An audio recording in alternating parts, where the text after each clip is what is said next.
நேர்கள் அனைவருக்கும் அன்பான வணக்கம். மற்றொரு புது வெளிச்சம் நிகழ்ச்சிகள் மீண்டும் இன்றைய பொழுதில் உங்கள் அனைவரையும் சந்திப்பதில் மகிழ்ச்சி அடைகிறோம்.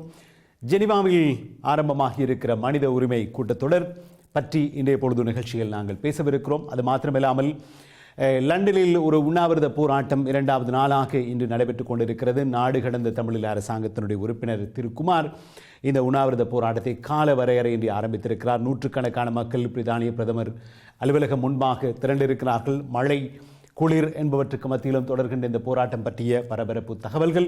அது தவிர ஜெனீவாவில் இப்போது பலவிதமான தமிழ் அமைப்புகள் உலகம் முழுவதிலும் இருந்து, ஆஸ்திரேலியாவிலிருந்து கனடா வரைக்கும் இருக்கக்கூடிய தமிழ் மனித உரிமை செயற்பாட்டு அமைப்புகள் அத்தனையும் அங்கே குவிந்திருக்கிறார்கள். ஸ்ரீலங்காவினுடைய வெளிவிவகார அமைச்சர், அதனுடைய முக்கிய அமைச்சர்கள் அங்கே வந்திருக்கிறார்கள். இம்முறை ஜெனீவாவில் ஸ்ரீலங்கா தொடர்பாக சில முடிவுகள் எடுக்கப்படக்கூடும் என்று எதிர்பார்க்கப்படுகிற ஒரு சூழலில் அங்கு நிலவுகிற நிலைமைகள் குறித்தும் இன்றைய பொழுது நிகழ்ச்சியில் நாங்கள் பார்க்கவிருக்கிறோம். எங்களுடைய ஊடகவியலாளர் சுதன்ராஜ் இப்போது ஜெனீவாவில் இருக்கிறார். அவருடைய துணையோடு அங்கிருந்து உடனுக்குடன் தகவல்கள் பலவற்றை இன்றைய பொழுது நிகழ்ச்சியில் நாங்கள் கொண்டு வர காத்திருக்கிறோம்.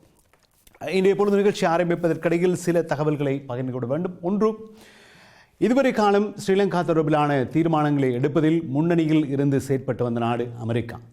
அமெரிக்காவில் ஆட்சி மாற்றம் ஏற்பட்டு ட்ரம்ப் அரசு ஆட்சிக்கு வந்திருக்கிற ஒரு சூழலில் அதே அளவு முக்கியத்துவத்தை ஸ்ரீலங்கா தொடர்பில் இந்த புதிய ஆட்சி கொடுக்கப்பட மாட்டாது என்கிற ஒரு நிலைப்பாடு அரசியல் களங்களில் பேசப்படுகிறது. அப்படியாக இருந்தால் ஸ்ரீலங்கா குறித்த விடயத்தில் மேற்குலக நாடுகள் சார்பில் பிரித்தானியா அந்த தலைமைத்துவத்தை அல்லது அந்த முன்னிலையை எடுக்கக்கூடும் என்கிற ஒரு எதிர்பார்ப்பும் அங்கே நிலவுகிறது. மறுமுறையில் ஸ்ரீலங்கா அரசாங்கம் 24 மாத கால அவகாசத்தை இந்த முறை ஐக்கிய நாடுகள் சபையில் தனக்கு வேண்டும் என்று கோரிக்கை விடுக்கவிருக்கிறது. ஆகவே இந்த கால அவகாசத்தை கொடுக்கக்கூடாது என்று தமிழ் அமைப்புகள் பல ராஜதந்திரிகளை சந்தித்து பேசிக் கொண்டிருக்கிறார்கள். மறுமுறையில் கால அவகாசத்தை 24 மாதம் கொடுப்பதா, 18 மாதம் கொடுப்பதா, 12 மாதம் கொடுப்பதா என்கிற வாதங்களுக்குள் பலரும் போய்கொண்டிருக்க, உண்மையில் பாதிக்கப்பட்ட மக்களுக்கு அல்லது இந்த போரில் நடைபெற்ற குற்றங்களுக்கான விசாரணை, ஒரு சர்வதேச ரீதியான விசாரணை நடைபெற வேண்டும் என கூறப்படுகிற வாதம் 2ஆம் நிலைக்கு தள்ளப்பட்டிருக்கிறதோ என்கிற கேள்வி இருக்கிறது. ஆக இந்த சூழலில் அங்கே ஜெனீவாவில் இருக்கிற உலகத் தமிழர் பேரவையின் சார்பில் அதனுடைய தலைவர் அருட்தந்தை இமானுவேல், பிரித்தானிய தமிழர் பேரவையின் சார்பில் அதனுடைய மனித உரிமை செயற்பாட்டு பொறுப்பாளர் சுதா, மறுமுனையில் அனைத்துலக மக்களவையின் சார்பில் திருச்சோதி மற்றும் கனடிய தமிழ் தேசிய அவையின் சார்பில் மோகன், நாடு கடந்த தமிழ் அரசாங்கத்தின் சார்பில் மணி ஆகிய பலருடைய கருத்துக்களை இன்றைய பொழுது கொண்டு வர காத்திருக்கும். சுதனாஞ்சியுடைய துணையோடு எடுக்கப்பட்ட இந்த நேர்காணல் நேரடியாக கொண்டு வரலாம். முதலில் நாங்கள் பிரித்தானிய தமிழர் பேரவையினுடைய சுதா, உங்களுடைய கருத்துக்களை நாங்கள் புரிந்து கொள்ள வேண்டும் என்று நினைக்கிறோம். முதலாவதாக முன்வைக்கப்படக்கூடிய கேள்வி, இப்போது இந்த கூட்டத்தொடர் தொடங்கி இருக்கிறது, அங்கு இருக்கக்கூடிய நிலைமைகள் என்ன என்பது பற்றி நாங்கள் பார்க்க வேண்டும். அது தவிர இந்த ஸ்ரீலங்கா கால அவகாசம் வேண்டும் என்று கோரக்கூடியதாக இருக்கிறது. உங்களை பொறுத்தவரைக்கும் என்ன ஒரு நிலைப்பாட்டில் ஜெனீவாவுக்கு சென்றிருக்கிறீர்கள்? தமிழ் அமைப்புகளை பொறுத்தவரைக்கும் எப்படியான ஒரு எதிர்பார்ப்பை இம்முறை கூட்டத்தொடரில் நீங்கள் முன்வைக்கிறீர்கள்? அதாவது உங்களுக்கு தெரியும், செப்டம்பர் மாதம் இங்கே ஒரு புரிந்துணர்வு அடிப்படையில் ஒரு ரெசல்யூஷன் ஒன்று பாஸ் பண்ணப்பட்டது. அதிலே இலங்கை அரசாங்கம் ஒரு உறுதிமொழியை வழங்கியிருந்தது. இந்த ஹை கமிஷனோட ரிப்போர்ட் வந்த பின்பு அந்த ரெசல்யூஷனை பாஸ் பண்ணும்போது அதில் இருக்கிற சரத்துக்களை தாங்கள் டிலுவர் பண்ணுவோம் என்று சொல்லியிருந்தார். ஆனால் இன்று 1.5 வருடங்களாக அவர்கள் அதில் சொல்லப்பட்ட விஷயங்களை டிலுவர் பண்ணவில்லை. நாங்கள் அந்த ரெசல்யூஷன் பாஸ் பண்ணிய பின்பு அதை தொடர்ந்து தொடர்ச்சியாக மார்ச் மாதம் இங்கே வந்திருந்தோம் ஐநாவுக்கு.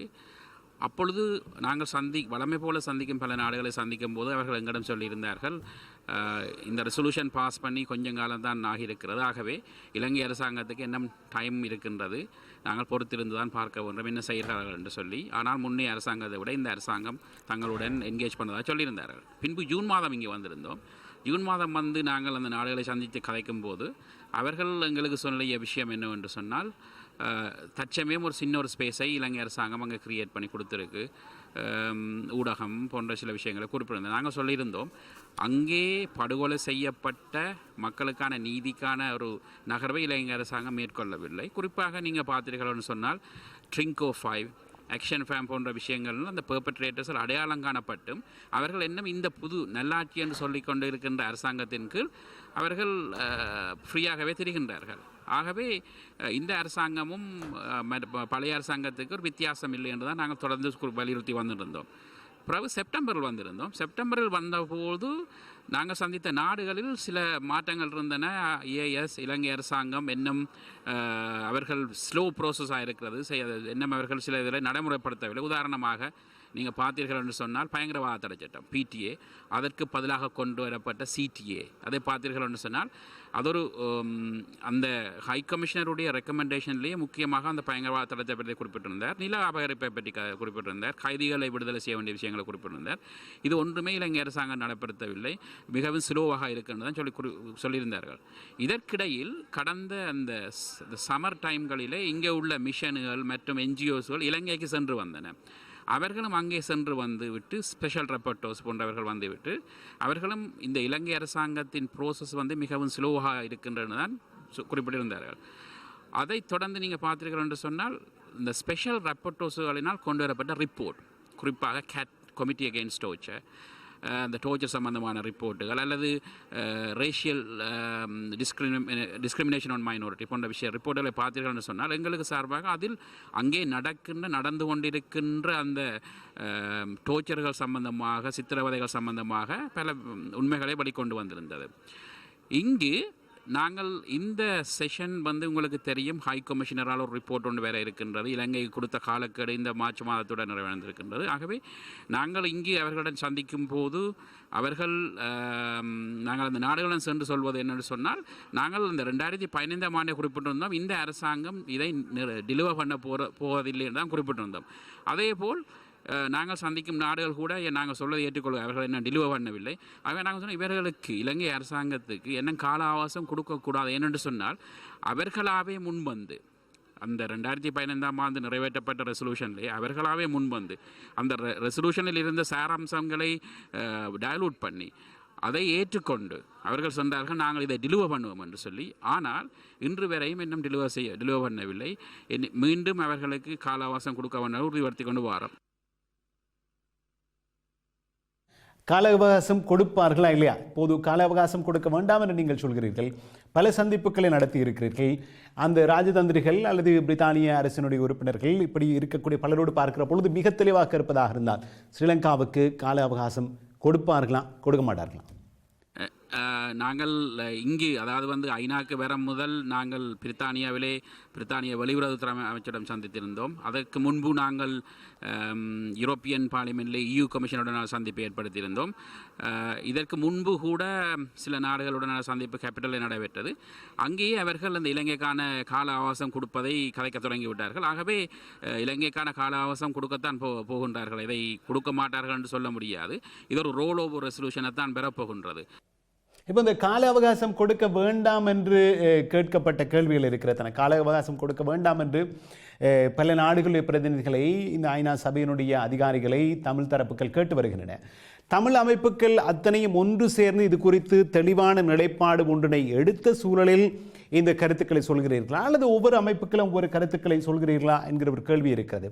அது இலங்கையில் தாயகத்தில் இருக்கக்கூடிய அரசியல் கட்சிகளிலிருந்து புலம்பெயர் நாடுகள் வரைக்கும் கால அவகாசம் எவ்வளவு காலம் கொடுக்க வேண்டும் என்று கேட்கிற கோரிக்கை, அல்லது கால அவகாசம் என்கிற விடயத்தை பேசுவதற்காக எடுக்கிற விடயத்தில், அல்லது சர்வதேச விசாரணையை பற்றி பேசுவோம், கால அவகாசத்தை பற்றி பிறகு பேசலாம் என்று கூறக்கூடிய இந்த விடயங்களில் எதனை பேசுவது, தமிழர்கள் சார்பில் எதனை சொல்வது என்பதை கூடி முடிவெடுக்கிறீர்களா, ஒவ்வொரு அமைப்புகளும் தனித்தனியாக சொல்லிக் கொள்கிறீர்களா? இல்லை, நீங்கள் குறிப்பிட்டது போல் அந்த ஸ்ரீலங்கன் சிவில் சொசைட்டி என்று சொல்லி எல்லா 47 மெம்பர்ஸ் கண்ட்ரீஸுக்கும் அவர்கள் ஒரு கையொப்பமிட்ட ஒரு கடிதத்தை அனுப்பியிருந்தார்கள். அதை நாங்கள் பார்த்திருந்தோம்.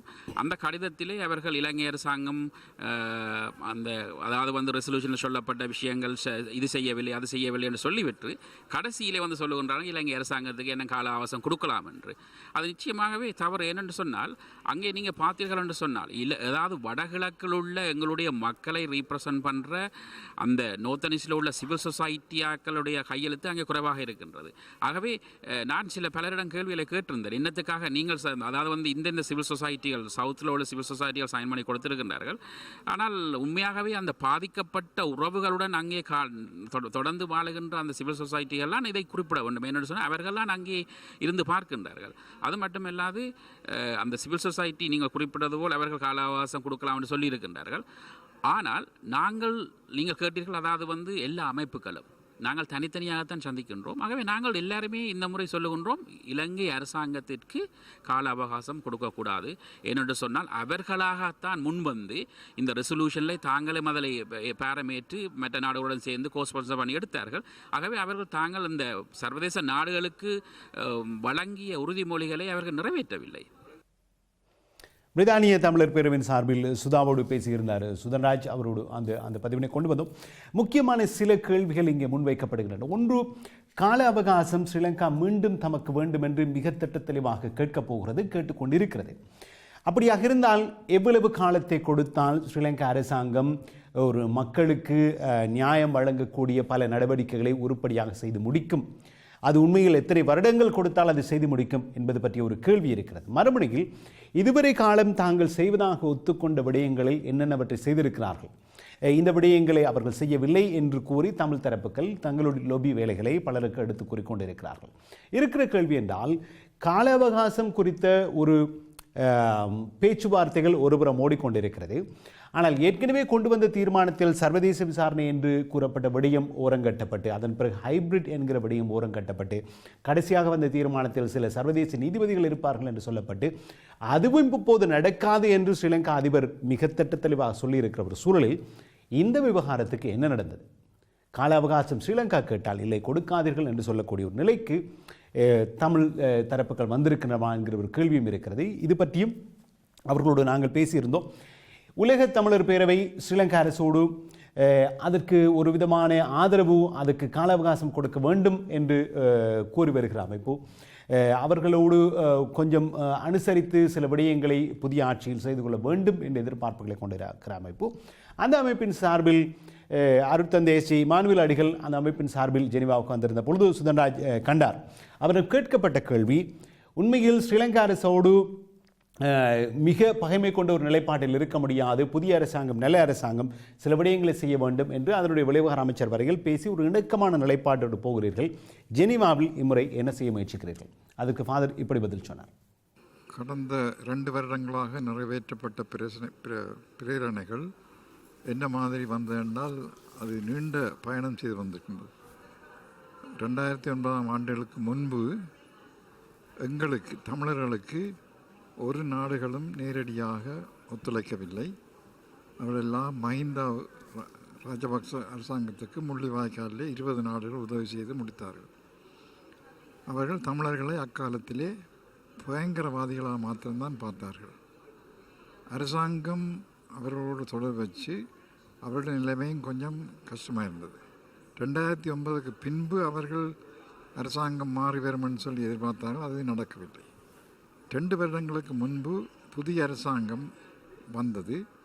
இந்த முறை அரசாங்கம் தமிழர்கள் முஸ்லீம்களுடைய ஒத்துழைப்புடன் தான் வந்தது முதல் தடவை. இப்போ எங்களுடைய சரித்திரத்திலே இது ஒரு திருப்பம். இந்த திருப்பத்தை ஏற்படுத்தியவர்கள் நாங்கள் தான். ஏனென்றால் நாங்கள் கடந்த 70 ஆண்டுகளாக நாங்கள் அனுபவித்த துன்பங்கள். இந்த துன்பங்களுக்கு ஒரு முடிவு காண வேண்டும் என்ற அந்த நம்பிக்கையிலே நாங்கள்